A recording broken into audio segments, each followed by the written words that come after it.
bonjour à tous et merci d'être avec nous jusqu'à 14h. On va recevoir dans un instant le président de la commission éducation et offre scolaire du conseil départemental, M.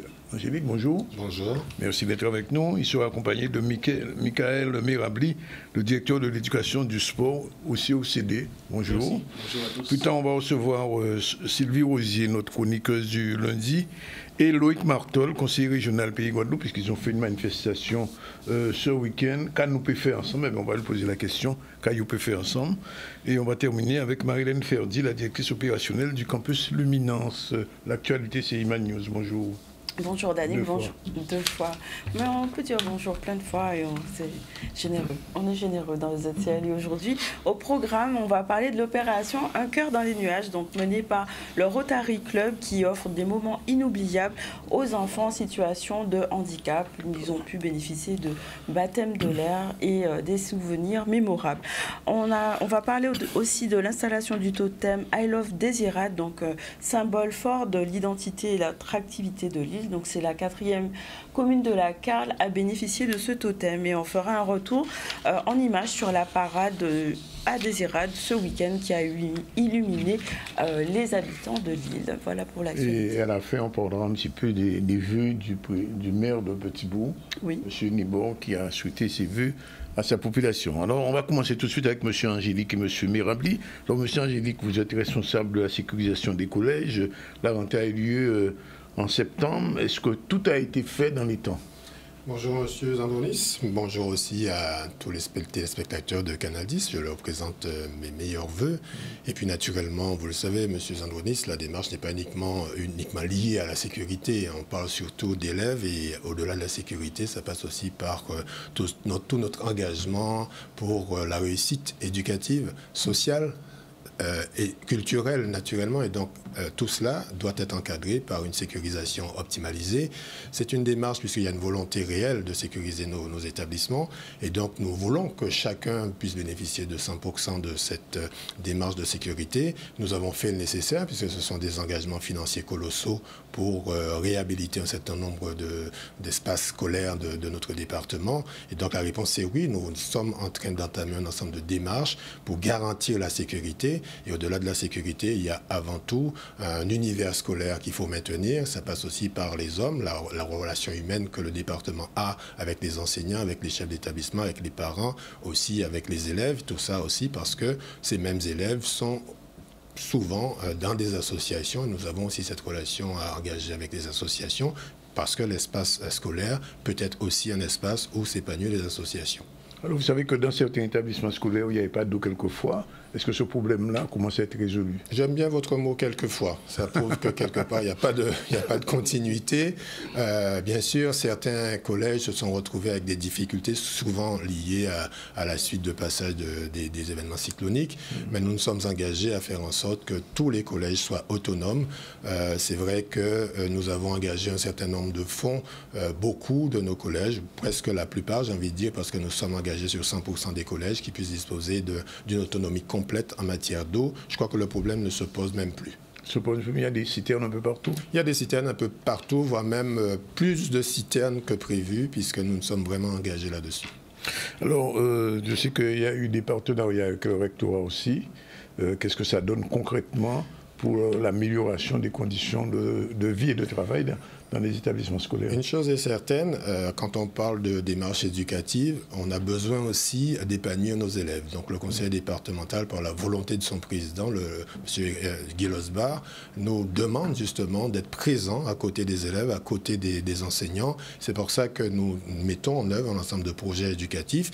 Nous travaillons en partenariat avec le rectorat là-dessus. Parfois, nous anticipons même les demandes parce que nous considérons que nous sommes déjà sur une lancée, et donc ce qui a été réalisé l'année précédente, eh bien nous nous permettons déjà d'anticiper la demande, puisque nous savons que de toutes les façons, nous allons rencontrer le rectorat pour échanger sur un ensemble de problématiques, parce que l'objectif pour nous, c'est de rendre tout élève, tout collégien en Guadeloupe, un élève, lui donner en tout cas la perspective d'être heureux, parce que l'élève d'aujourd'hui, le collégien d'aujourd'hui devient un lycéen demain et ensuite un étudiant, donc nous assurons justement cette continuité-là.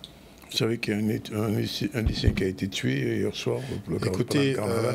je suis assez désolé pour ça, parce que vous savez, je suis un élu à Pointe-à-Pitre, donc naturellement, nous étions au fait de ces informations, donc on a appris le décès de ce jeune, donc c'est aussi une compassion que nous devons avoir. On a aussi cet appel à lancer, parce qu'on a un vrai problème éducationnel.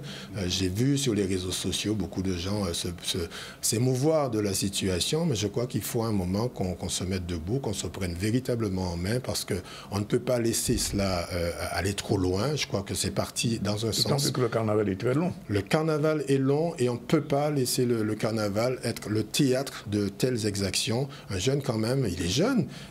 Je pense déjà à ses parents, je pense à sa famille. Comme j'ai vu aussi sur les réseaux sociaux, on ne peut pas mettre un policier derrière chaque participant. Je crois qu'il y a une conscience qu'on doit prendre. On ne peut pas se laisser aller comme ça, je crois. Je reviens vers vous tout à l'heure. Je me trouvais M. Mirabli, puisqu'il faut qu'on parle un peu de sport. Comment ça se passe Alors, est-ce que vous avez été satisfait du Tour de la Guadeloupe cette année? Oui, tout à fait. Je crois qu'on a assisté à l'un des plus beaux tours de l'année. Il faut reconnaître que le conseil départemental, de la volonté du président Losbar, veut que nous soyons présents sur les grandes manifestations sportives. Les tensions sont apaisées. Pardon? Les tensions sont apaisées. Oui, les tensions sont apaisées. D'ailleurs, le Grand Prix du conseil départemental va avoir lieu cette année 2025. Donc, vous savez, il y a un moment où les hommes s'assient pour pouvoir justement trouver des solutions et permettre à notre jeunesse de pouvoir avoir des activités le plus louables possible. Alors, il y a eu le football aussi cette année, enfin l'année dernière. Ce que j'appelle la petite Coupe du Monde de la Guadeloupe. L'équipe de la Guadeloupe n'est pas encore arrivée au sommet qu'on souhaite, mais j'imagine qu'il y a du travail derrière. Oui, il y a du travail derrière. Et d'ailleurs, cette année, sur l'année 2025, au niveau de la Ligue guadeloupéenne de football, les invitations sont déjà lancées justement pour commencer. Sur quelle période? Alors, ce tournoi aura lieu à la fin du mois de mai. Oui. Donc déjà, au mois de janvier, les invitations ont été lancées pour permettre aux sélections locales de pouvoir remettre des choses en place. Et c'est une volonté qu'on a justement de permettre à nos jeunes Guadeloupéens de se confronter à ce qu'il y a de mieux et pour eux aussi de pouvoir élever leur niveau. Comme vous l'avez constaté, c'est vraiment une petite mini-coupe du monde. Oui, c'est comme ça que je l'appelle. Ah non, mais c'est un spectacle magnifique. Oui. Et ça permet justement à nos éducateurs, à nos jeunes Guadeloupéens de se fixer un objectif dans l'année. Alors, il y a quand même un petit problème, c'est, il faut le dire, c'est l'exode des jeunes footballeurs guadeloupéens qui fait qu'aujourd'hui, la sélection de la Guadeloupe est pratiquement faite avec des joueurs qui ne sont pas en Guadeloupe. Non, mais vous savez, il y a un double problème. On ne peut pas empêcher un jeune Guadeloupéen qui a un potentiel de s'exporter. Et c'est à nous à faire le travail au niveau local pour permettre justement à nos jeunes footballeurs qui sont sur place en tout cas d'avoir le niveau. Et je pense que les choses se mettront en place au fur et à mesure et que les Guadeloupéens reviendront ou bien seront fiers de ce que fait notre jeunesse. Moi, je préfère voir le côté positif de la chose en se disant qu'on a une marge de progression et qu'il faut qu'on continue à travailler pour permettre justement à nos jeunes Guadeloupéens d'atteindre le niveau. Parce que vous savez, il y a quelques années, je crois que c'est M. Yakou qui avait essayé de lancer une semi-professionnalisation en Guadeloupe. C'est un projet qui est mort et enterré? Alors, le projet existe sous une autre forme en lien avec la Ligue guadeloupéenne de football. Il y a les contrats fédéraux qui permettent justement à de certains footballeurs de pouvoir se vouer à cette activité de footballeur. Mais c'est vrai que ce sont des choses qu'il faut développer, qu'il faut mettre en place. Parce qu'une professionnalisation en Guadeloupe, c'est même une semi, même. Je ne dis même pas une professionnalisation. Exactement. Totale. De partir sous cette démarche et justement de développer ces initiatives. Mais moi, je pense que vraiment les choses peuvent se faire par le biais de la formation de nos éducateurs, la formation de nos jeunes et pour récolter les fruits. Moi, aujourd'hui, quand je regarde le championnat en Guadeloupe, il y a de plus en plus de jeunes footballeurs qui émergent. Oui. Et c'est à nous, justement, de faire en sorte de pouvoir les amener au plus haut niveau. Oui. Alors, l'autre question, c'est peut-être pas vous uniquement responsable, c'est la question des lieux, des terrains de foot, des terrains de hand, des terrains de basket. Est-ce que là, il y a une progression quand même? Parce que, bon, Trois-Rivières, c'était la région, mais enfin, Pointe-à-Pitre n'a toujours pas de terrain. Non, mais vous savez, il y a un double sujet. Il y a le sujet des infrastructures, qui est effectivement où on met en place des choses. Donc, avec la conférence des financeurs qui regroupent un peu ensemble des collectivités, il y a des projets qui vont se mettre en sens pour pouvoir justement permettre de se doter d'infrastructures de qualité. Et il y a l'autre démarche qui est celle du conseil départemental, c'est de pouvoir mettre à disposition des associations les infrastructures infrastructures qui appartiennent au conseil départemental au niveau des collèges, pour permettre justement à les associations de quartier de pouvoir bénéficier des terrains de hand, du gymnase qui appartiennent au conseil départemental et pour permettre justement à notre jeunesse de pouvoir s'occuper et avoir une activité sportive. Donc il y a cette double démarche. Oui. Les deux se feront en temps et en heure. Mais il faut commencer par le bas, c'est-à-dire notre jeunesse. Donc nous avons décidé avec le président Angélique et le président Losbar de permettre justement à ces jeunes de pouvoir bénéficier des infrastructures qui appartiennent au conseil départemental. Oui, parce que j'ai vu qu'à la région, on a inauguré beaucoup de sites, le petit city foot dans les communes. Enfin bon, j'insiste pas trop là-dessus. Mais quelle va être la priorité cette année au niveau sportif? Cyclisme, football ou autre chose? Parce que le basket aussi est en difficulté. Alors nous, de toute façon, nous, on accompagne l'ensemble des ligues et comités et ligues. Et il est de la volonté qu'il y ait une belle manifestation en lien avec chaque comité au niveau du conseil départemental. Donc, vous avez parlé du tournoi U16, il y a la coupe de basket du conseil départemental. Il y aura une grande manifestation avec le hand au niveau du conseil départemental. On est en train de travailler, vous savez, les comités en ligue ont changé de président. Donc, on est en train de travailler avec les nouveaux présidents pour justement mettre en place des contrats d'objectifs pour que le conseil départemental puisse les accompagner sur plusieurs années afin de permettre à chaque comité de pouvoir continuer à travailler, à permettre à nos jeunes Guadeloupéens de grandir. Alors, je reviens vers vous, monsieur Angélique, pour la question de la mobilité scolaire. Ça aussi, c'est une problématique qu'il faut résoudre parce que bon, ça ne dépend pas que de vous, parce que je sais très bien que certains élèves commencent à 7 h le matin. Oui. Termine à 12 h quelquefois, il fait chaud, enfin bref, vous connaissez la problématique, vous êtes vraiment enseignant. Qu'est-ce qu'on peut faire de mieux? On fait déjà quelque chose, c'est de réunir tous les acteurs concernés par le transport. C'est vrai que le conseil départemental a en charge le transport des enfants ayant des difficultés pour se mouvoir, donc enfants handicapés. Là, à ce niveau-là, on n'a pas de souci, tout fonctionne bien. Mais c'est vrai que ce que vous dites, il est nécessaire de croiser les possibilités avec la région, avec les EPCI pour pouvoir répondre à cette demande. Malheureusement, on essaie de trouver des voies qui répondent, mais il y a une telle diversité également dans l'organisation des établissements scolaires en termes d'horaire, parce que très souvent on se retrouve avec des parents qui voudraient que l'enfant ne se réveille pas très tôt, puisse pouvoir commencer en fonction des emplois du temps. Ce sont des éléments qui sont mis en réflexion, mais croyez-moi, cette réflexion est en cours et j'espère aboutir à quelque chose, je pense d'ici la fin de l'année, puisqu'on voit aussi avec le directeur comment on peut trouver des voies et solutions à cela. Alors on ne va pas faire du copier-coller, mais vous savez que dans certaines îles de la Caraïbe, l'après-midi, il n'y a pas cours, où on s'arrange pour que les cours se terminent à 14 h. Enfin, j'ai eu l'occasion de voir ça en Antigua, en Dominique, etc. D'autant plus que beaucoup d'établissements scolaires n'ont pas de climatisation et qu'avec le changement climatique aujourd'hui, enseigner l'après-midi, c'est un challenge. Vous avez raison et vous savez aussi que j'ai été chef d'établissement et ma première décision a été de modifier justement les horaires de mon établissement pour répondre à une problématique qui était la problématique sécuritaire. Donc en faisant arriver plus tôt mes élèves, je les faisais quitter à 14 h. Il n'y a pas si longtemps, nous avons eu une réunion avec le DAZEN et le secrétaire général du rectorat et cette question-là a été mise effectivement au centre du débat. Peut-être qu'il faut qu'on arrive là, puisqu'il y a cette condition climatique, parce que derrière, on équipe tous les collèges, tous les établissements scolaires de climatiseurs, mais on ne répond pas positivement aux problématiques de la transition écologique non plus. Donc, oui, il faut véritablement qu'on puisse peut-être remonter le temps, du temps de la lecture pour répondre à cette contrainte, mais vous avez raison de souligner cela. Mais encore une fois, on souhaite, vous savez, le président, son gros combat, c'est la domiciliation du pouvoir, avoir plus la possibilité de répondre concrètement à une problématique qui soit locale. Je crois que là aussi, c'est dans ce vase-là qu'il faut verser cette problématique-là. Justement, comme il va y avoir un nouveau congrès, la question de la rentrée scolaire en septembre en plein cyclone se pose depuis des années. Oui. On a vu ce qui s'est passé à Mayotte. Bon, enfin bon, c'est pas le même pays, mais en fait, maintenir la rentrée en Guadeloupe comme en France, ça devient une problématique. J'espère qu'au Congrès, ça passera dans les tuyaux, comme on dit. Il faut aussi inclure dans cette réflexion-là le rectorat, donc l'académie, oui, a toute sa part. Mais c'est une volonté déjà politique qui est effectivement de calquer la réalité scolaire en Guadeloupe à la réalité environnementale et cyclique en termes de temps. Donc, quelque part, oui, la réflexion est portée, mais ça ne dépend pas, comme vous le disiez, ça ne dépend pas que... C'est la domiciliation du pouvoir, voilà. Donc on en parlera au mois de juin probablement. Alors, l'autre question, alors vous savez que, bon, ça ne dépend pas de vous, mais enfin, vous êtes au courant, dans la région de la CNBT, dans nos Basses-Terres, il y a depuis 2 ans une expérience qui est faite autour du fruit à pain. Je parle là de la restauration scolaire, vous avez bien compris. Nos jeunes mangeaient plus de produits made in France ou made d'autre part. Est-ce que sur la question de la restauration, il y a une volonté de, j'ai envie de dire, de guadeloupéaniser un petit peu la production? Parce que vous savez que si on consomme plus guadeloupéen, ça veut dire qu'on produira plus, l'agriculture sera plus intéressante pour les agriculteurs. Vous parlez à un convaincu, et ça me fait penser au maire de Pointe-à-Pitre, Carrie Durimel, qui est un écologiste, comme vous le savez. Oui. On réfléchit à cela. C'est une action qui a déjà été lancée dans Pointe-à-Pitre en termes de réflexion.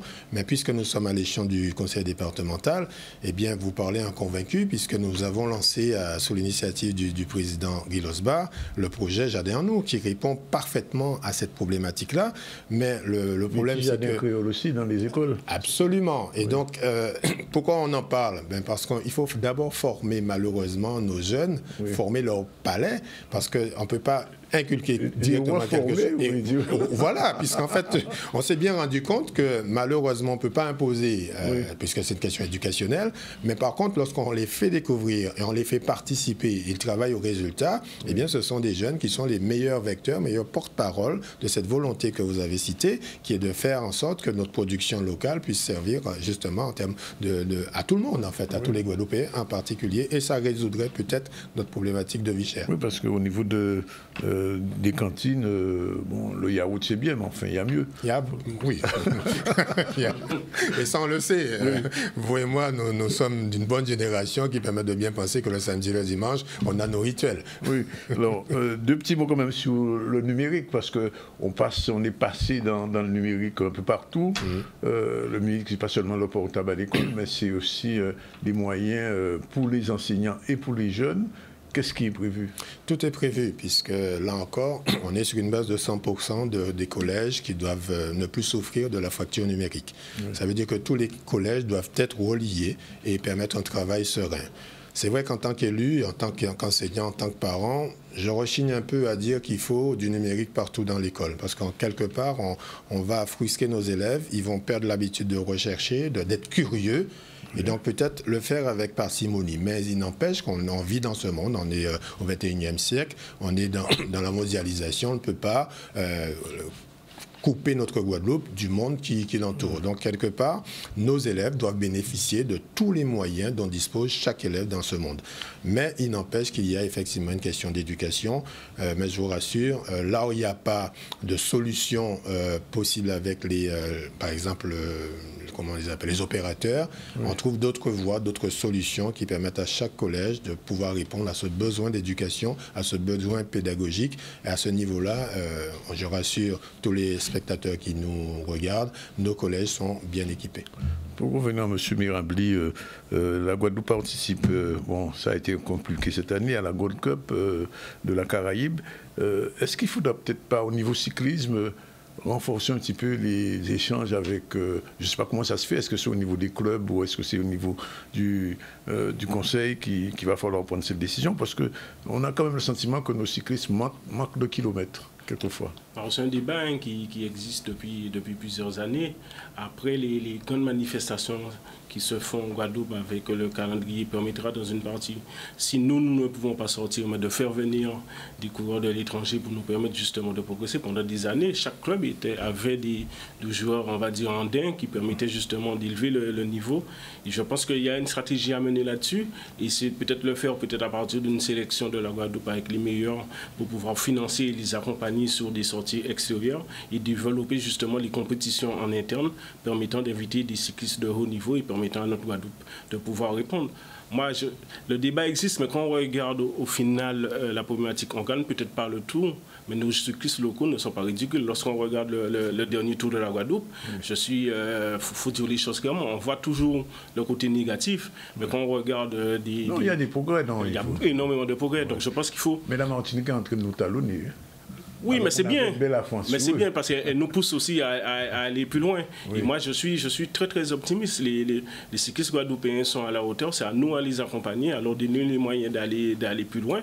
Mais je pense qu'il y a Et là, on parle du cyclisme, mais quand vous regardez les autres sports, que ce soit le rugby, que ce soit l'athlétisme, que ce soit le tennis, il y a beaucoup de jeunes guadeloupéens qui sortent et qui demandent. Nous, on voit justement les demandes de plus en plus qu'on reçoit au niveau du conseil départemental des mesures d'accompagnement pour permettre à nos jeunes sportifs de pouvoir aller beaucoup plus haut. Parce qu'en préparant l'émission, j'ai regardé dans les archives, j'ai vu qu'il y a eu un Merlot qui a été champion de France. Oui, et qui est la Montinois. Dans les années 70. Oui, tout à fait.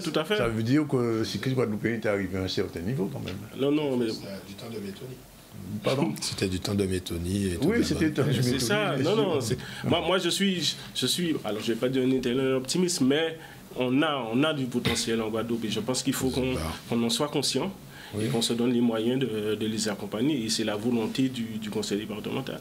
Ne serait-ce qu'au niveau de la direction du sport, c'est 2 millions qui sont mis justement pour aider le monde sportif. Oui. Donc il y a une volonté vraiment d'accompagner, que ce soit les comités et ligues, mais les clubs sportifs aussi.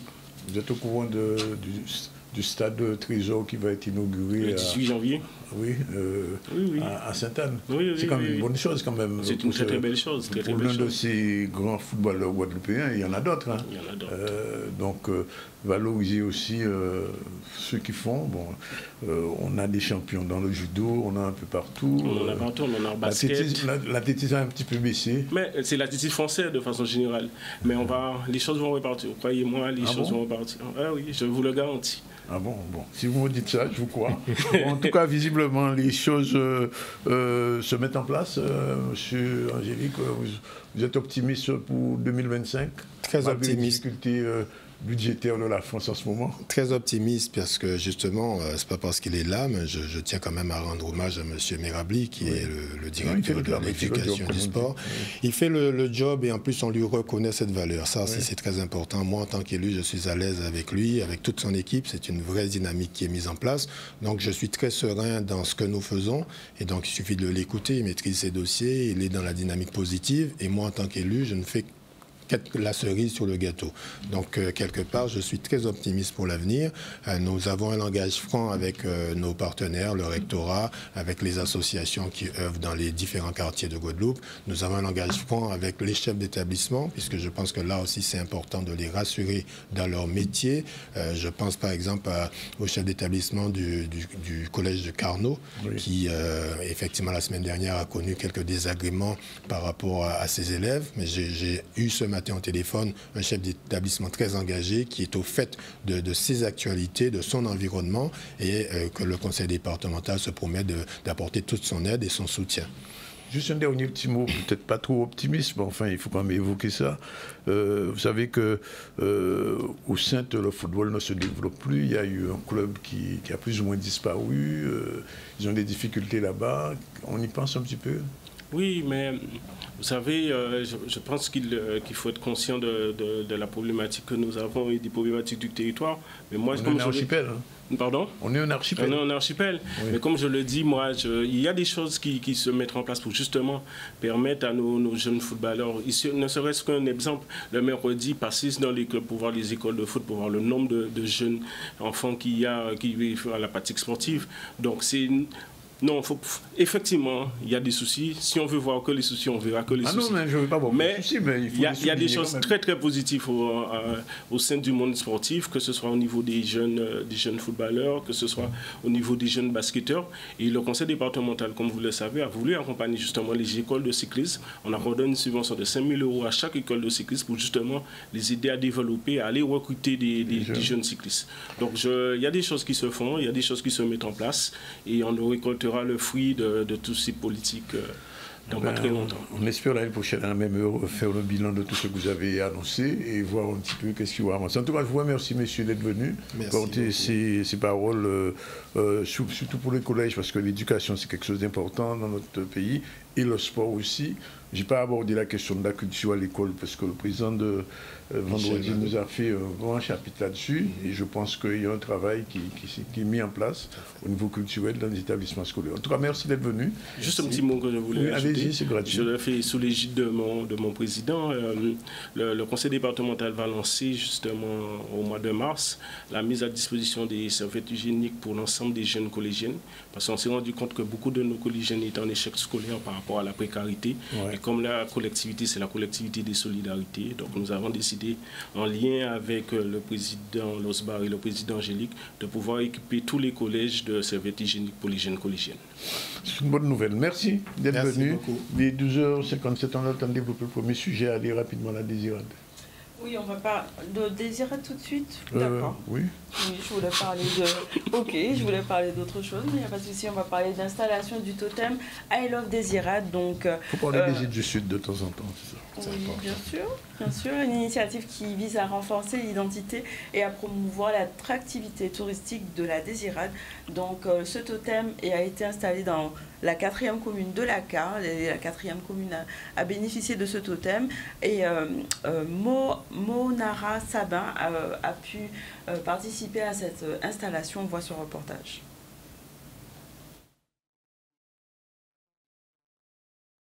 Il était important pour nous de faire voyager les territoires de la Carle et d'ailleurs Désirade, c'est la 4e commune à accueillir cette bannière touristique. C'est peut-être la plus moderne aussi puisqu'elle sera illuminée par la voie solaire. Donc c'est la seule, mais c'est pas ça le plus important pour nous, c'est de faire voyager les territoires de la Carle à travers une photo, à travers nos visiteurs, et donc c'est pour moi ça le but. Nous savons que la Carle c'est un territoire de tourisme, hein. D'ailleurs c'est l'un des secteurs économiques les plus en vogue sur le territoire, même si nous regroupons tous les secteurs d'activité, il n'y a pas de souci. Mais nous voyons quand même que de plus en plus sur la Carle, que nous avons plus d'administrés, de personnes qui souhaitent investir dans le tourisme, et justement c'est apporter cette bannière par exemple, c'est déjà quelque chose, c'est un pas de promotion que nos visiteurs aussi, mais surtout nos acteurs économiques liés au tourisme attendent depuis très longtemps. Donc permettre de faire voyager les couleurs de la Désirade à travers cette bannière, c'est valoriser nos acteurs économiques, mais c'est surtout mettre autour de nos acteurs économiques, autour de notre tissu économique touristique, je dirais un cadre propice à l'investissement de nos acteurs économiques. Et c'est ce que moi je veux, je le dis souvent. Le développement économique, c'est bien évidemment la mairie, c'est la Carle, c'est la région, c'est des collectivités, mais le vrai développement économique, ce sont nos administrés. Pas plus tard qu'avant-hier, j'ai été avec les services. Nous avons eu presque une centaine de touristes qui sont passés par là, de visiteurs qui sont passés par là pour faire une photo avec la bannière. Donc je pense que c'est le but. Le but, ce n'est pas forcément de construire à outrance. Parce que le développement, ce n'est pas forcément de la construction. Nous devons peut-être nous sortir ça un peu de la tête. Le développement aussi, c'est de faire des choses qui permettent de garder cette authenticité, de garder cet entourage à travers le développement. Et je pense qu'on peut faire de belles choses avec tous les territoires de la Carle. Voilà, eh bien, c'est dit, et on va suivre ça. On espère qu'il y aura un totem à Terre de Haut, un totem à Marie-Galante, un peu partout. C'est la mode des totems. On a même notre totem là, je crois. Le Jetier a son totem, on va le voir tout à l'heure. Voilà, il est l'heure de la première pause. On se retrouve tout à l'heure avec Madame Rousier. Elle va nous dire comment gérer et valoriser les différences dans une équipe. A tout de suite.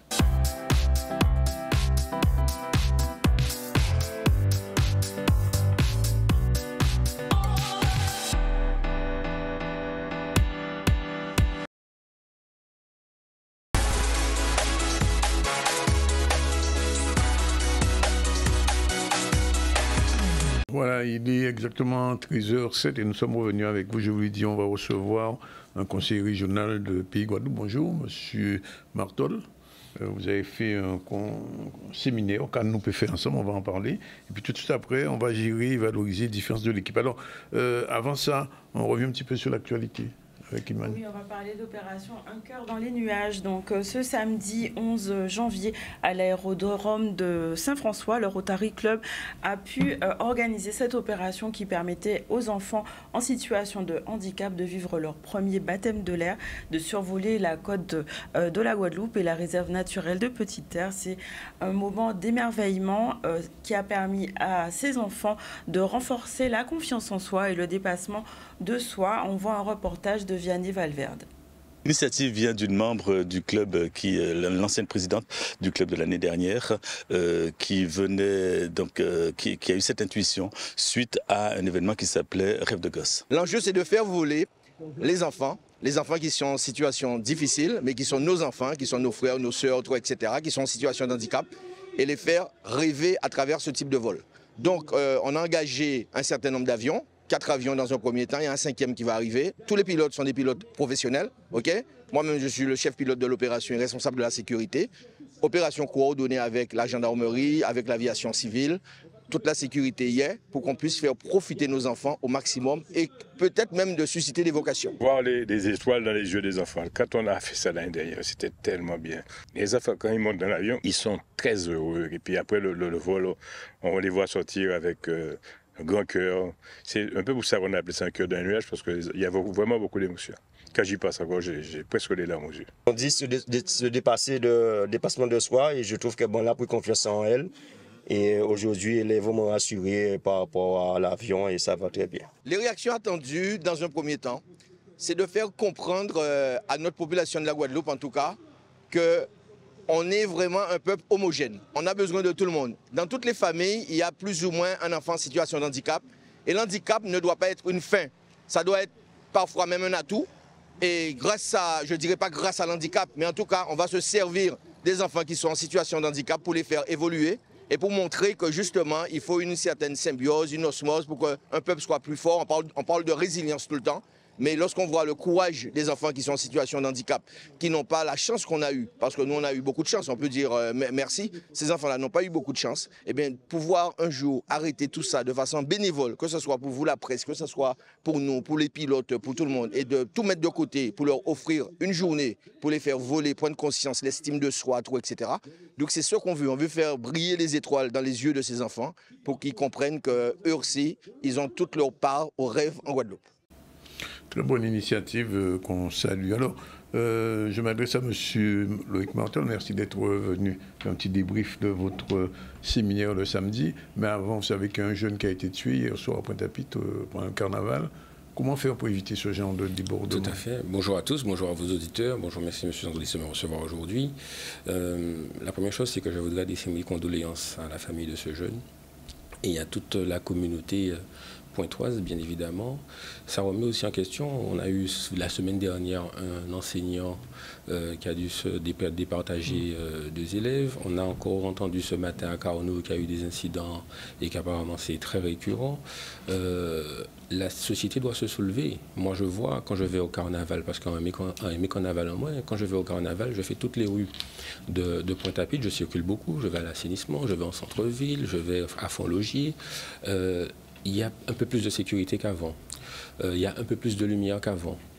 Il y a parfois des rues qui ne sont pas éclairées, notamment près de la cathédrale Saint-Pierre et Saint-Paul. Et j'ai pu voir justement hier soir qu'il y avait des petites bandes de jeunes qui étaient dans ces zones-là. Donc on ne pourra pas mettre un policier derrière chaque personne, mais je pense qu'il y a encore des efforts à faire en matière de sécurité à Pointe-à-Pitre. On a vu effectivement qu'il y a une présence policière plus importante, mais je pense qu'à un moment donné, il faut qu'on fouille aussi les personnes sans être dans une délit de faciès, mais ça ne se fait pas ici. On doit fouiller les gens parce qu'on sait bien que y a des profils qui sont susceptibles, et quand les gens sont un peu en bande comme ça, de dégénérer. Je pense que oui, il faut vraiment qu'on passe à la fouille de ces personnes pour garantir déjà, et de manière dissuasive, c'est aussi de la prévention, mais Pointe-à-Pitre ne doit pas souffrir de cette situation. Là, c'est une famille qui est dans la douleur, qui est dans la souffrance. Ou quand vous regardez carnaval en joie, en paix, en sérénité, en famille, et vous perdez un parent, non. Il faut vraiment qu'on trouve les voies et les moyens. Moi, j'enverrai un courrier aux autorités pour savoir si on peut effectivement passer à la fouille pour les personnes qui paraissent suspectes ou douteuses, parce qu'à un moment donné, il faut aussi le dire, il y a des profils qu'on voit, et c'est une situation qui est vraiment dramatique. Ça entache la Pointe-à-Pitre, ça entache la Guadeloupe, et ça nous concerne tous en tant que Guadeloupéens. Oui.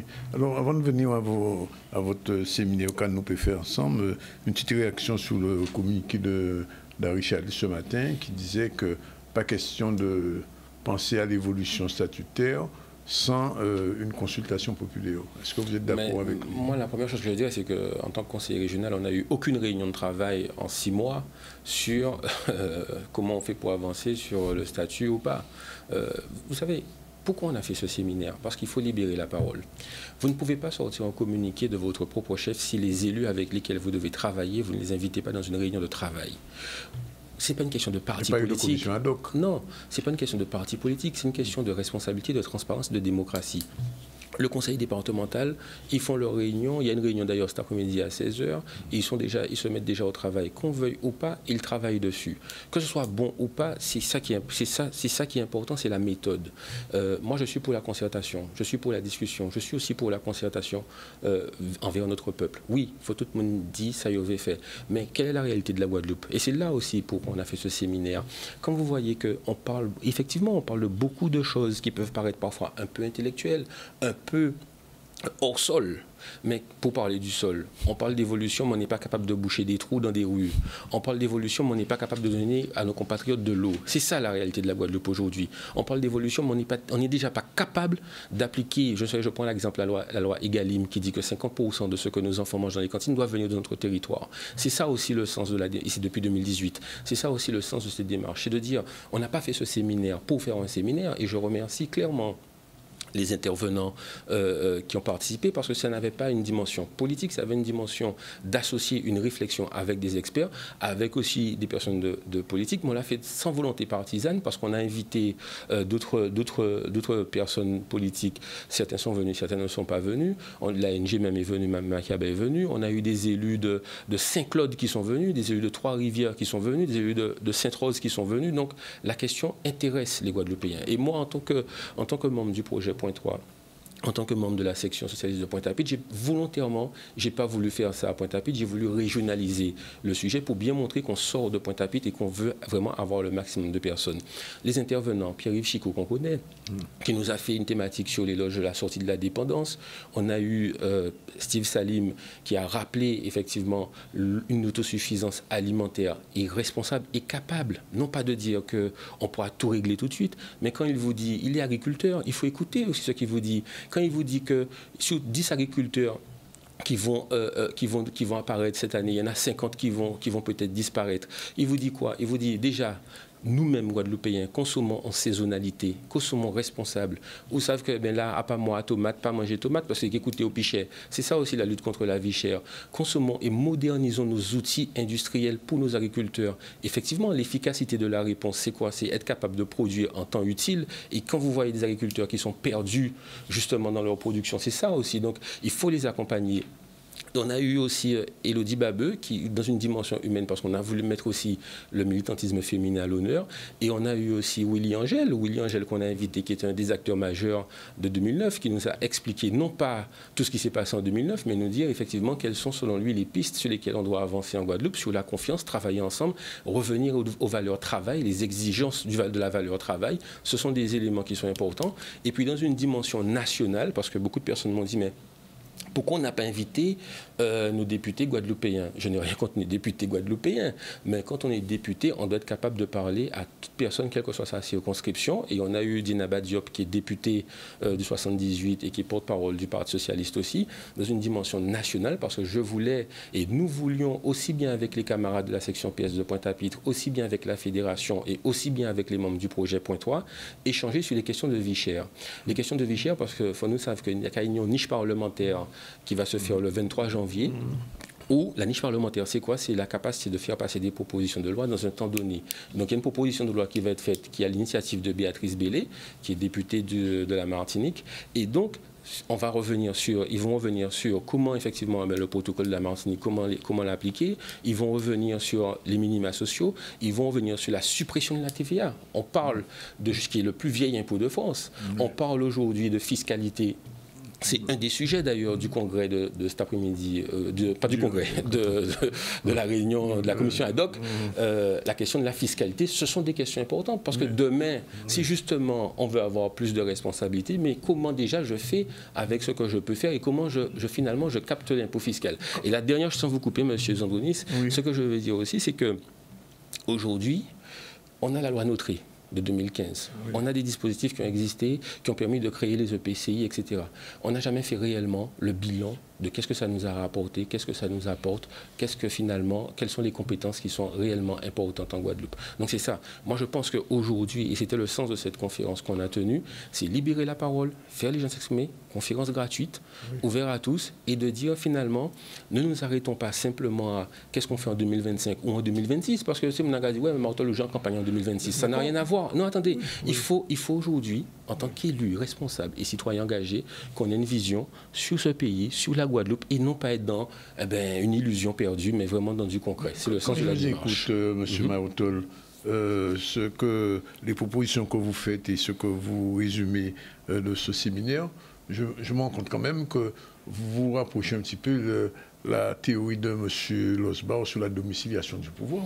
Alors, moi, ce ne sont pas mes théories, mes propositions. J'ai restitué factuellement. Globalement, on ne peut pas les faire dans le cadre actuel. J'ai restitué factuellement les propositions des intervenants, et je vais même vous dire, avant de sortir ce communiqué ce matin, j'ai pris soin de retéléphoner à Mme Diop à minuit hier soir, à M. Pierre-Yves Chicot, à M. Salim, à M. Angèle, pour bien leur dire, est-ce que ce communiqué vous va ? Parce que je ne vais pas faire un communiqué politique. Je vais faire un communiqué qui incite à la réflexion. Maintenant, par rapport à la démarche qui est engagée d'une façon globale, si ça correspond à ce qui se dessine, pourquoi pas? Si on doit répéter encore les choses. Mais moi, vous savez, le terme domiciliation du pouvoir, il ne me gêne pas en soi. Mais le problème, c'est... Non, moi, rien ne me gêne. Moi, ce que je veux, c'est qu'est-ce qu'on explique aux Guadeloupéens, comment on gère le quotidien des Guadeloupéens, comment on rétablit la confiance politique en Guadeloupe, parce qu'il y a un problème de crédibilité aujourd'hui en Guadeloupe. Et c'est pour ça que je dis à tout le monde, engagez-vous, allez-y, parce qu'on paquet de monde des téléphones ailleurs qui a fait politique des téléphones portables, si Facebook, si Instagram, si machin. Non, prenons nos responsabilités, faisons-le sans se critiquer, apprenons tous à travailler ensemble et en confiance. C'est le sens de la démarche. Ça veut dire qu'au prochain congrès, vous ne partirez pas comme la dernière fois? Non, mais attendez, non, il y avait un contexte. Mais oui, non, mais je pose la question. En fait, vous faites un gros raccourci, M. Zandonis. Mais oui, mais... Il y a un contexte. Oui, vous avez raison, je suis d'accord avec vous. Mais il y a un contexte que tout le monde connaît ou ne connaît pas lorsque ce congrès s'est présenté à nous avant justement le début du congrès. Je ne vais pas revenir dessus. Oui. L'idée, c'était de dire qu'il y avait un texte qu'on voulait aussi proposer et que le matin, on nous expliquait qu'on ne pouvait pas le faire passer, ce texte-là, qui était justement en lien avec ce que la Corse avait proposé chez elle. Donc, je pense que ça allait dans le bon sens. Finalement, ce texte, ils l'ont mis quand nous, on est partis. Oui. Bon, maintenant, c'est fait, c'est fait. Cette fois-ci, vous serez là. Mais je pense que déjà, on ne peut pas et on ne doit pas reculer face à un débat quel qu'il soit. Bon, donc, de toutes les manières... Non, on n'a pas reculé. On a pris une responsabilité. Bon, en tout cas, là... Croyez-moi que nous allons avancer et nous serons présents. D'ailleurs, nous serons massivement représentés à la commission de cet après-midi. Il y a un petit changement qui se fait à l'intérieur de la région. Vous savez que l'OSBAR a regroupé un petit peu les gens des USR. Il y a une espèce de balançoire qui se fait maintenant. Alors, quelle va être votre position sur le budget? Parce que si vous votez avec les Losbariens anti-Chalut, ça veut dire que le budget de la région est bloqué. Alors, moi, je suis venu parler de la conférence, monsieur Zandonis. Vous me parlez de budget de mars. Moi, je n'ai pas encore vu les éléments budgétaires qui vont être présentés. Non, mais ça, c'est le premier point. Non, mais j'entends bien. C'est une projection que je fais. Mais moi, je ne veux pas de politique fiction. C'est pas de la fiction, ça. Je ne sais pas. Mais beaucoup de personnes m'appellent pour savoir qu'est-ce que vous allez faire au pays Guadeloupe ou pas. Déjà, première chose, c'est que nous sommes des élus guadeloupéens et nous devons toujours agir pour les Guadeloupéens. Personne n'a le monopole de dire qui aime plus les Guadeloupéens. Nous nous aimons tous les uns les autres et c'est le message qu'on doit faire passer. La deuxième chose, dans toutes les commissions qu'il y a à la région, quels que soient les bords politiques, en tout cas moi aux commissions où je siège et mes collègues aussi, nous travaillons de concert sur les dossiers qui sont présentés et nous les votons. Quasiment 99% des dossiers passent à l'unanimité. Donc, maintenant, il y a une question politique dont vous parlez. Il faut poser la question au GUSR. Le GUSR aujourd'hui, ils ont fait le choix de créer un groupe, de se regrouper. C'est vrai que une partie. Non, mais attendez, il faut venir à l'origine. Il y a eu la question des 2 collaborateurs de groupe dont les contrats se sont arrêtés. Ensuite, on a vu... C'est pas réglé l'affaire Olivier Nicolas, tout ça? Je ne pense pas que ce soit réglé. Ensuite, on a vu, en décembre, on a eu effectivement un premier signal qui nous disait qu'il allait y avoir un groupe du GUSR. Maintenant, et eux-mêmes, ils réclament plus de transparence, plus de choses, etc. libre à eux de créer leur groupe. Aujourd'hui, ils sont 16. Oui. L'équipe de M. Chalus, ils sont 17. Vous êtes 6? Nous, on est 7. Donc, j'ai pas Madame Machin, vous actez définitivement là. Mais Madame Borel, en tout cas, elle a rejoint Chalus d'après ce qu'on m'a dit. Moi, je ne fais pas de politique en fonction de ce qu'on m'a dit. Donc, moi, ce que je dis simplement, c'est que aujourd'hui, mathématiquement, ils sont 16, l'équipe de Chalus sont 17 et nous, on est 7. Donc, ça fait 23. Si vous le dites. Maintenant, ce que je dis... Il y a une majorité de blocage là. Non, mais laissez-moi... Non, mais il faut être réaliste. Si ça peut contribuer à ce qu'il y ait plus de débats, à ce que nous puissions échanger et finalement converger, pourquoi pas? Si effectivement, parce que vous savez, quand vous êtes dans l'opposition, on vous dit, oui, ce sont les opposants. Moi, je ne suis pas opposant des Guadeloupéens, je suis dans une minorité de travail. Maintenant, si on arrive tous ensemble à travailler, à trouver de bonnes synergies qui vont dans le sens de l'intérêt général, le sens des Guadeloupéens, la question se posera forcément tôt ou tard. Maintenant, je ne vois pas... La région a un fonctionnement, on arrive à mi-mandat, beaucoup de personnes se posent déjà des questions. Nous sommes au travail. Et c'est pourquoi je dis, moi, en tant qu'élu, moi, quand je fais des séminaires comme ça, quand je vais à la rencontre de la population, j'entends ce qu'ils me disent. Et ce n'est pas parce que c'est M. Chalus, M. Losbarou, M. Lurel ou autre. Je fais remonter tout ce qu'on me fait remonter. Quand vous avez des gens qui ont des problèmes d'inondation, quand vous avez, je prends un exemple, monsieur Zandonis, quand vous avez à Pointe-à-Pitre des inondations, des montées des eaux, quand on vous dit, oui, mais là c'est la compétence SMGEA, là c'est la compétence de la ville, Glola pas connaître qui n'a compétence. Glola a monté. Oui, problème là. Ok, donc ça veut dire qu'aujourd'hui, on a des problèmes en Guadeloupe, il faut qu'on travaille dessus. Moi, je suis très content samedi d'avoir vu des personnes de la société civile, parce que ce n'était vraiment pas une conférence politique. Je suis très content d'avoir vu des élus qui sont venus d'autres communes. Je suis très content d'avoir vu les membres de mon équipe Projet Point 3 qui sont avec moi et qui me suivent depuis déjà maintenant près de 5 ans et des membres de la section socialiste de Pointe-à-Pitre. C'est parce qu'on est conscient aujourd'hui qu'il y a une réalité. On ne va pas parler pour parler, on ne va pas dire pour dire, on va faire.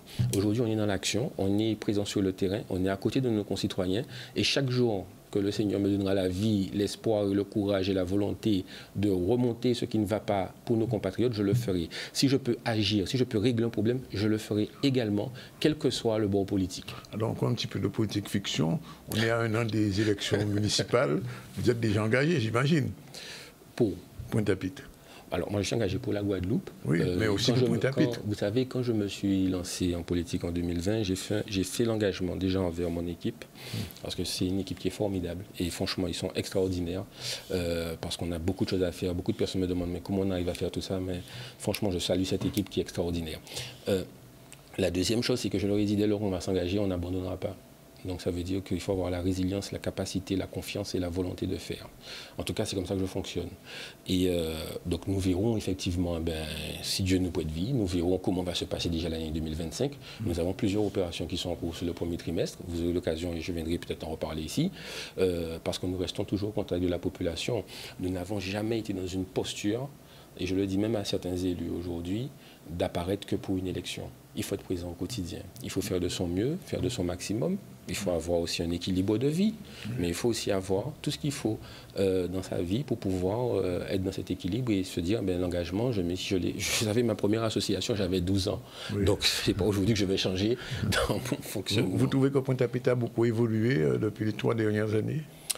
Sur Pointe-à-Pitre, il y a encore beaucoup de choses à faire. Moi, je ne suis pas dans une critique systématique. Je dis simplement que la question des commerces n'est pas réglée à Pointe-à-Pitre. L'attractivité économique n'est pas réglée à Pointe-à-Pitre.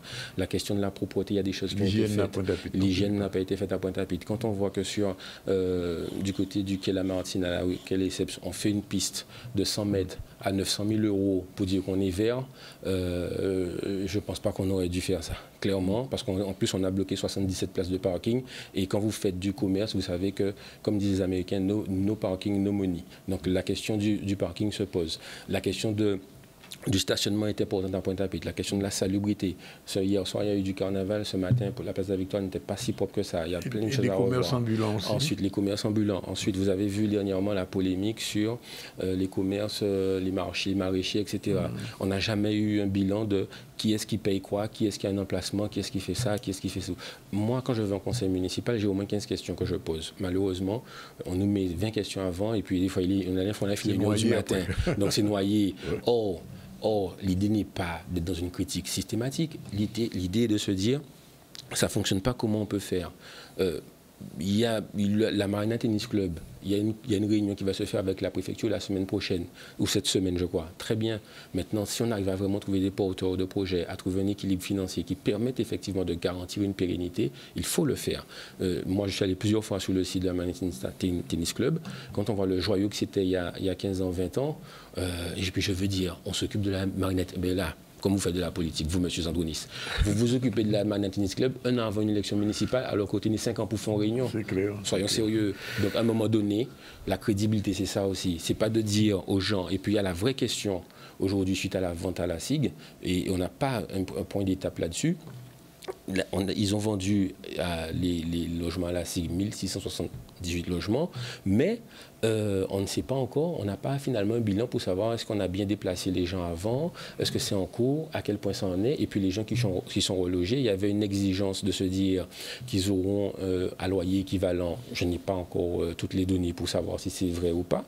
Donc ce sont des vraies questions qui concernent, justement, avant de parler d'évolution, M. Zandronis, qui parle du portefeuille des Guadeloupéens, parce que l'erreur qu'on a faite en Guadeloupe sur les 40 dernières années, c'est qu'on n'a pas fait de la Guadeloupe assez de propriétaires. Parce que quand vous êtes un parent et que vous payez un loyer pendant 40 ans et qu'on vous dit demain que non seulement on va vous reloger, mais vous devez encore payer un loyer et vous n'avez pas une accession à la propriété et que vos enfants qui sont aujourd'hui en études, avec des études qui durent plus longtemps, un mécanisme financier fait que c'est compliqué pour beaucoup de familles en Guadeloupe. Vous m'aviez posé la question au début, vous avez eu 25 minutes pour tout dire. Oui, j'avais 25 minutes. Non, mais moi, je voudrais juste revenir sur la conférence pour dire merci aux participants. Vous pouvez retrouver toutes les interventions en live qui ont été faites sur le Facebook Choisir d'avancer ou l'Instagram Pays Guadeloupe et puis sur nos pages Marotol, etc. Mais ce que je dirais simplement aux Guadeloupéens, c'est que prenez le temps aussi, lorsqu'il y a des réunions, de venir, de donner vos points de vue, parce qu'on est, nous aussi, on aime trop souvent critiquer après et le pendant, on n'est pas là. Donc soyons là pendant pour mieux gérer l'après. Comme on dit, vous avez valorisé vos équipes. Mais je ne peux faire que ça. Oui. Mais attendez, M. Zandronis, j'espère que vous êtes comme moi. Moi, quand vous avez une équipe, j'envoie un message à minuit, on me répond à minuit 5, je trouve ça super. Bon, on n'a pas qu'à faire ça tout le temps quand même. Parce qu'il faut respecter la vie des gens. Merci en tout cas d'être venu. Il est 13h quand on prend la deuxième pause. Merci. Et on se retrouve tout à l'heure avec Mme Rosier. Elle va justement parler de gérer et valoriser les différences de l'équipe. Ah ben, magnifique. C'est une formatrice. Voilà. Parfait.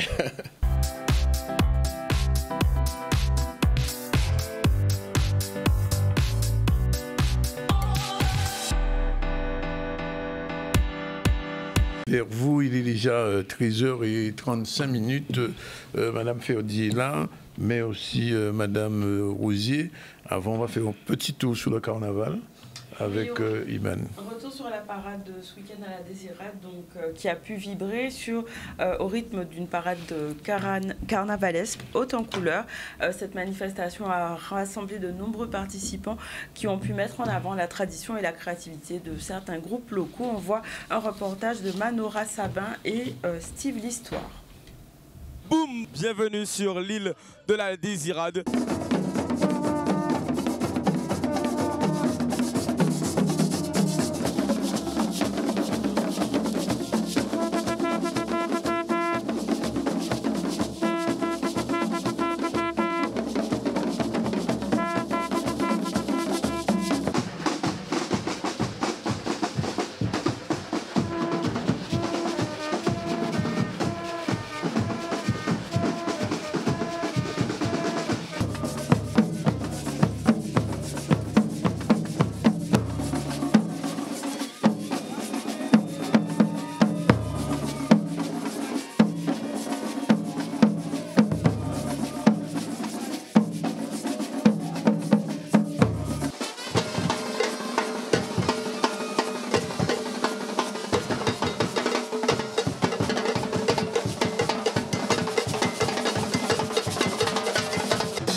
Voilà, donc quelques extraits de cette parade qui permet de dynamiser, de voir la dynamisation de la vie culturelle sur la commune de Désirade. Donc on va enchaîner avec le mois de janvier et les vœux du maire de Petit-Bourg qui a pu célébrer ses administrés et ses habitants. On voit un reportage de Stéphane André. Aujourd'hui, c'est la fête pour les petits bourgeois. Aujourd'hui, c'est l'occasion pour moi, le maire de Petit-Bourg, de faire un bilan de l'année 2024, mais surtout de projeter l'avenir, puisque nous voulons poursuivre ce que nous avons entamé. Et c'est vrai que 2025, c'est une année où nous allons pouvoir mettre en œuvre d'autres projets après avoir coupé quelques rubans en 2024, réaliser de nouveaux équipements au service de la population, surtout après avoir procédé à la rénovation, à la requalification de certains espaces.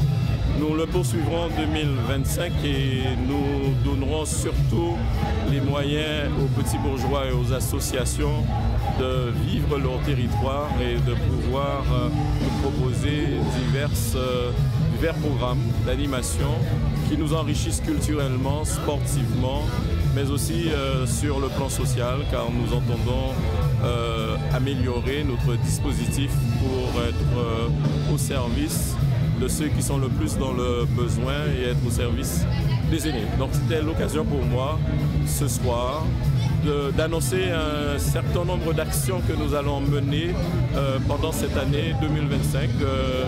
Nous le faisons dans la joie, la convivialité, avec de la musique, avec de la danse. Et nous espérons que ça sera une bonne tonalité pour que cette année 2025 soit bien meilleure que 2024 et que tous les petits bourgeois se retrouvent heureux. Et surtout, les petits bourgeois vivent Petit-Bourg tel que notre ville l'est, une ville où il fait bon vivre. Voilà un reportage. Bon, ce que Canal 10 ne sait pas faire. Bon, alors, on va parler de booster notre équipe avec la chronique de Madame Rousier. Tout de suite son générique, c'est parti.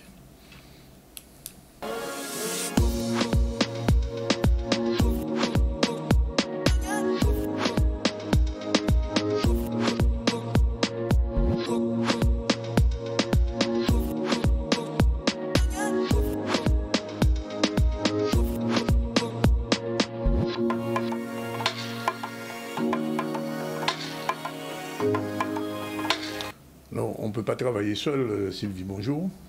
On est toujours en équipe. Ben oui, et quand on est dans une équipe, eh bien, il va falloir essayer de voir comment gérer les différences, parce qu'il y a souvent des différences dans les équipes, et aussi les valoriser. Exactement. Alors, comment on fait? Ben, la diversité est partout, donc là, c'est des différences en termes de compétences, de culture. En fait, chaque personne amène sa singularité dans l'équipe. Et en fait, il faut prendre en compte toute cette richesse. Pour créer du coup une dynamique de travail plus optimale avec tout le monde. Et donc on peut voir ça avec 3 étapes, avec d'abord la reconnaissance de ces différences, en réfléchissant, en reconnaissant et du coup les compétences techniques et spéciales de chacun, les styles de communication, puisque du coup on ne communique pas tous de la même façon, et les origines culturelles ou professionnelles, puisque des fois, ce n'est pas forcément le premier travail, la première entreprise où le collaborateur a travaillé. Et donc, du coup, il amène une expérience qu'il a eue dans l'autre société, une autre façon de fonctionner. Il faut faire matcher ça avec tout le reste de l'équipe. La deuxième étape, une fois qu'on a reconnu toutes ces différences, c'est de valoriser les contributions de chacun. C'est de permettre à chacun de pouvoir se sentir en sécurité psychologique, de pouvoir se sentir à l'aise de dire ses idées sans avoir peur qu'elles soient rejetées ou qu'on ne les entende pas. Comment on fait ça? Il faut déjà laisser les personnes s'exprimer. Oui. Déjà. On peut mettre en avant les points forts individuels, puisque chacun a un point fort. Il y a des gens qui sont très doués dans l'organisation, il y en a qui sont très doués en communication, il y en a qui sont créatifs. Et donc, on peut mettre ça en avant et impliquer les membres de l'équipe de façon équitable. Puisqu'on a des personnes qui sont peut-être plus réservées que d'autres, et d'autres qui sont très expressifs et tout ça. Si on ne fait pas attention, ce sera toujours les mêmes qui vont s'exprimer. Et donc, ceux qui sont réservés peuvent facilement disparaître. On va dire ça comme ça. Oui, puisque du coup, on les oublie un petit peu puisqu'ils ne se manifestent pas dans le groupe, surtout si c'est une grosse équipe. Donc, il faut essayer de temps en temps de les mettre en avant et de leur permettre de s'exprimer avant ceux qui sont un peu plus expressifs. Ce qu'on appelle valoriser les différences. C'est ça, oui. Et la dernière étape, c'est de mettre en place une coopération intentionnelle, puisque ce n'est pas inné de coopérer ensemble. On a tous, comme je disais tout à l'heure, tous nos différences, toutes nos particularités. Donc, c'est de prendre en compte chacune de ces différences. Et donc, on peut utiliser une matrice. Pour le manager, c'est pas mal d'utiliser cette matrice qui est la matrice des, que je retrouve le terme, des talents complémentaires. C'est un peu sous forme de tableau, où ça lui permet de lister les compétences clés de chaque membre de son équipe en leur posant des questions, en leur demandant leurs forces et leurs compétences principales, de réfléchir et de sous forme de tableau, c'est sous forme de tableau. Comme ça fait un beau récapitulatif et puis c'est très visuel et on comprend tout de suite du coup où chacun est bon, moins bon ou a besoin de formation pour faire une tâche. Et donc, quand on a ce tableau, là, par exemple, vous voyez, Alice, elle est très bonne en communication et en organisation. Donc, quand on est sur un projet, on sait qu'on peut mettre Alice sur la partie organisation. Karim, il fait preuve de créativité. Donc, lui, on sait qu'on peut lui demander, du coup, de proposer des idées, de faire preuve de créativité dans le projet. Sarah, là, on voit que les petites éclairs, les éclairs, c'est pas encore ça. Et les quoi, ça va pas, c'est pas son truc du tout, la gestion de conflit.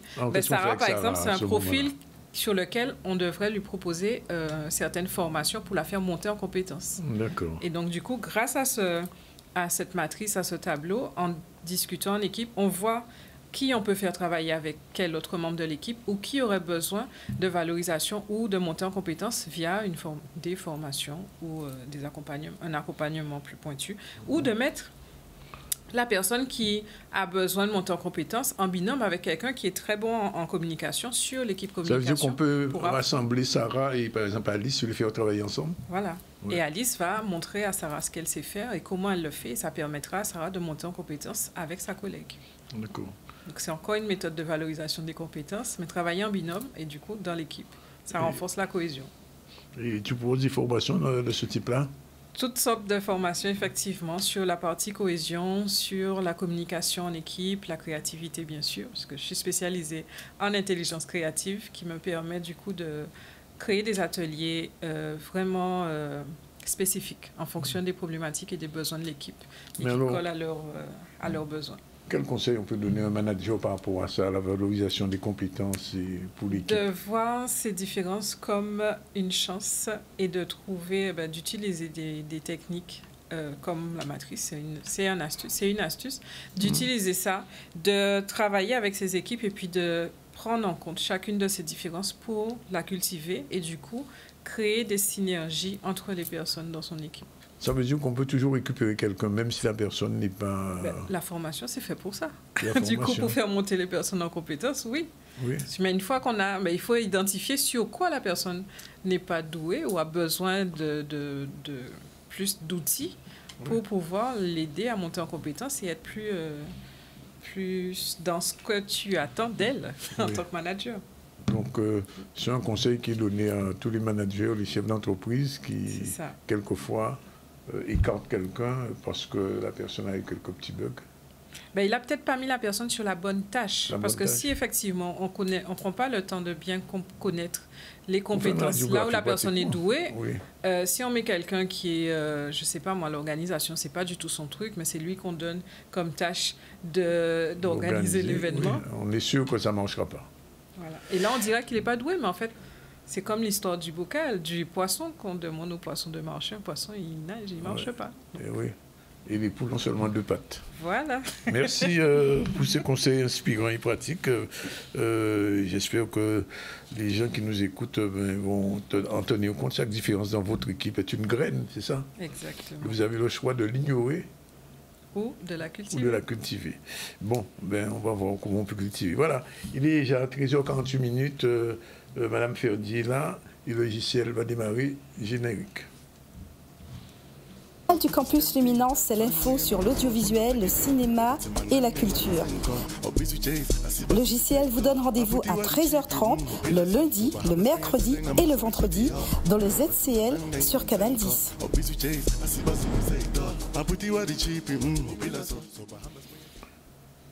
Madame Ferdi, bonjour.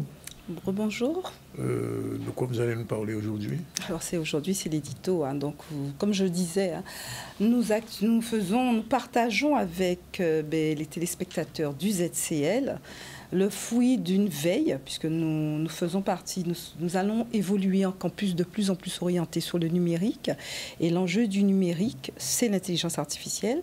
Nous travaillons sur des veilles, nous travaillons aussi sur du contenu prochainement que nous allons proposer, et nous proposons aux téléspectateurs du ZCL, le lundi particulièrement, le fruit de notre veille. Donc aujourd'hui, on va parler déjà de premier rapport qui est sorti par le ministère de l'économie, qui date de la semaine dernière, et ce rapport avait pour objectif de mettre en avant le métier le plus demandé. Alors, je tiens à signaler qu'on parle de métier actuel. Quel est le métier le plus demandé actuellement, selon vous?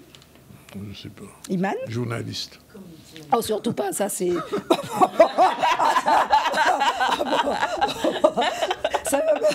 On en reparlera. Alors, community manager.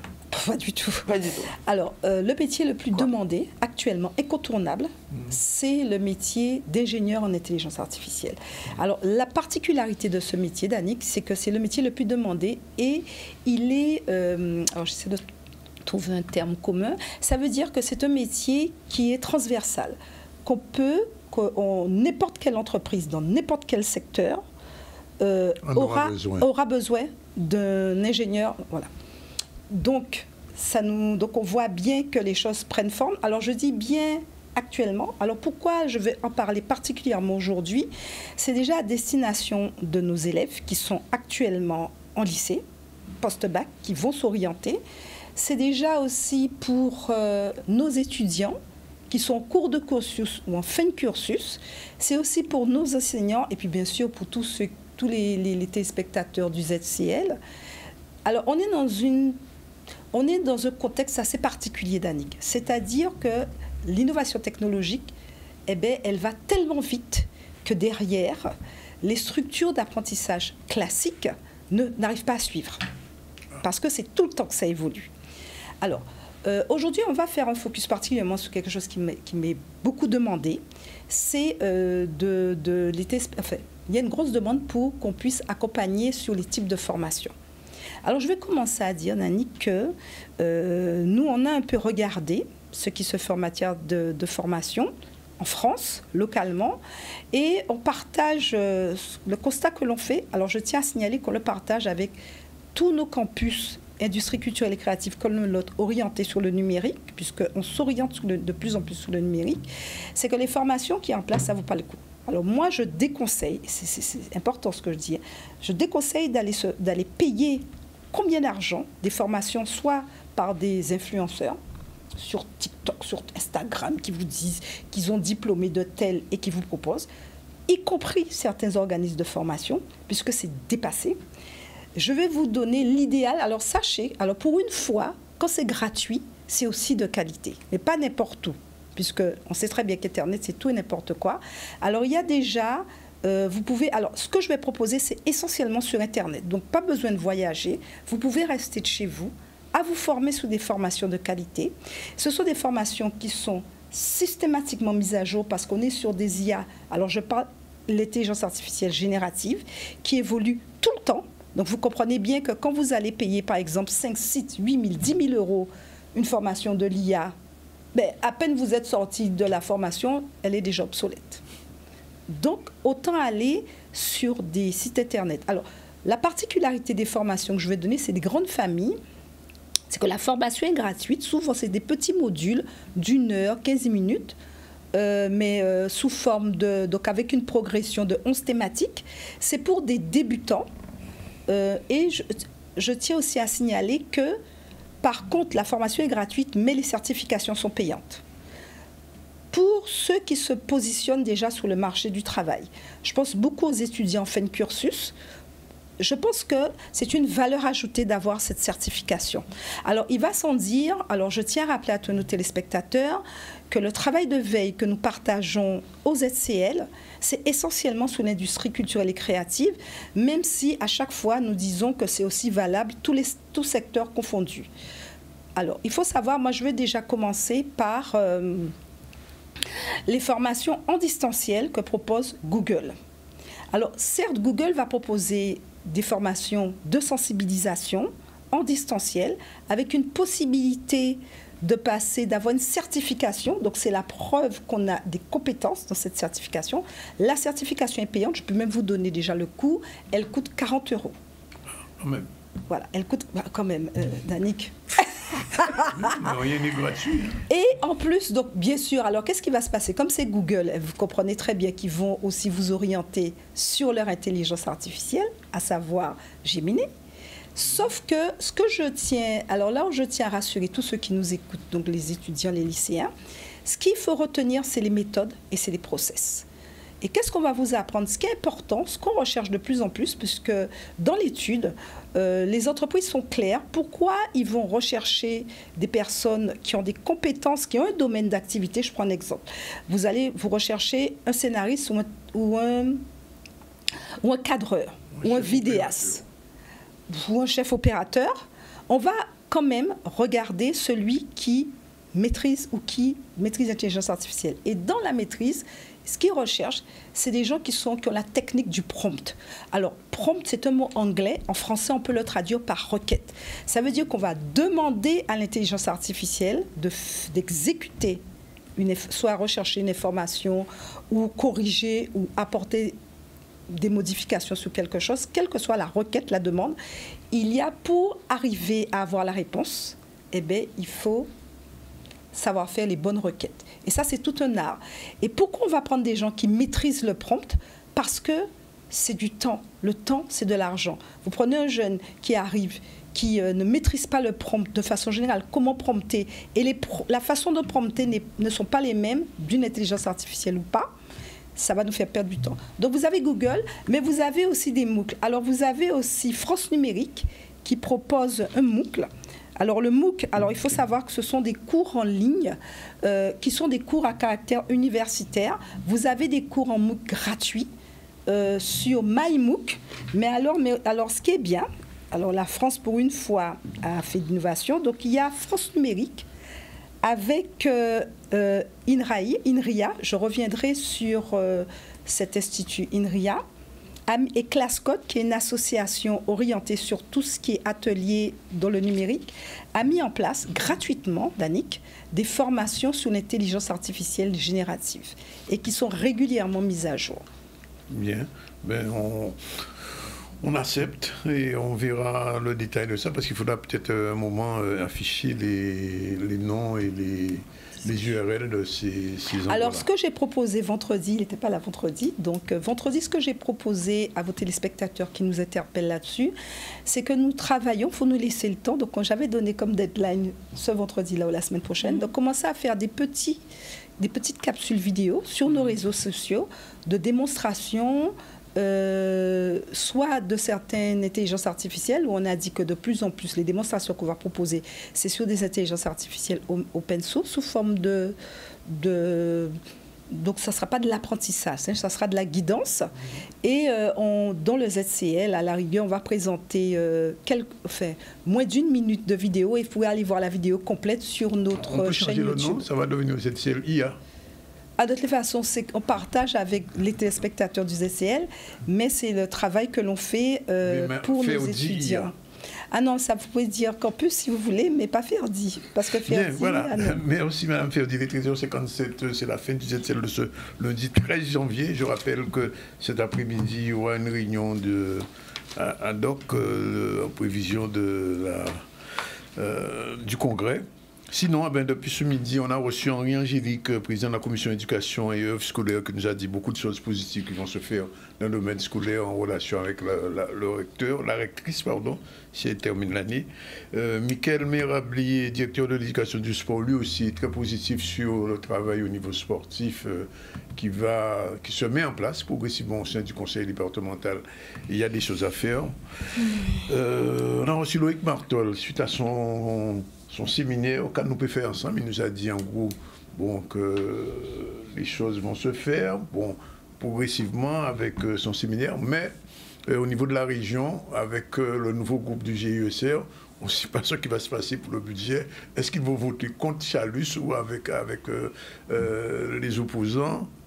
La question est posée, mais il nous a rassurés.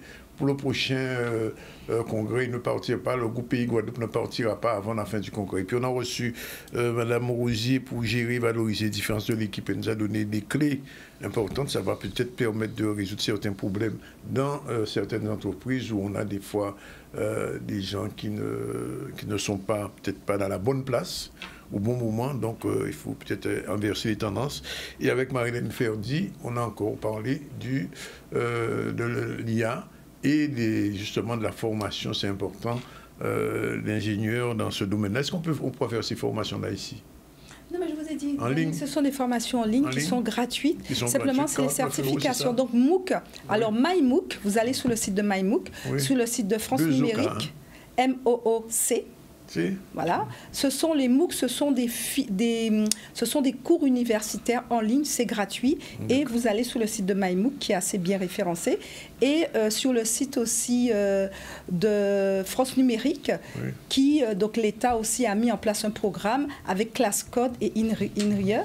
Et bien sûr Google aussi qui propose des MOOC. Et bien sûr la certification est payante, 44 €. Merci pour votre expertise. On rappelle les titres avec Iman News. Oui, au niveau des titres, on a parlé de l'opération Au cœur dans les nuages, donc organisée par le Rotary Club, qui ont permis à plusieurs enfants en situation de handicap de bénéficier d'un baptême de l'air. Il était aussi question du totem I Love Désirade qui a été mis en place ce week-end. Et un petit focus a été fait sur la parade ce week-end. Voilà, le totem I Love ZC. D'accord, bon, on verra ça après. Et donc, la parade... sur Désirade, et on a vu aussi les vœux du maire de Petit-Bourg et le totem magnifique. Oui, il faut faire ça devant le totem. Oui. Voilà, le totem maintenant. Voilà, c'est fini pour aujourd'hui. La réalisation est assurée par pas Jordan, c'est Yann aujourd'hui, avec le soutien de Satya Mambakofis. Voilà, c'est fini. Merci mesdames. Mesdames, puisqu'il n'y a que des dames là. Et on se retrouve demain à 12h30 pour une autre session du ZCL News en direct du ZCL et de RHT. Voilà, il bout pour jeudi là.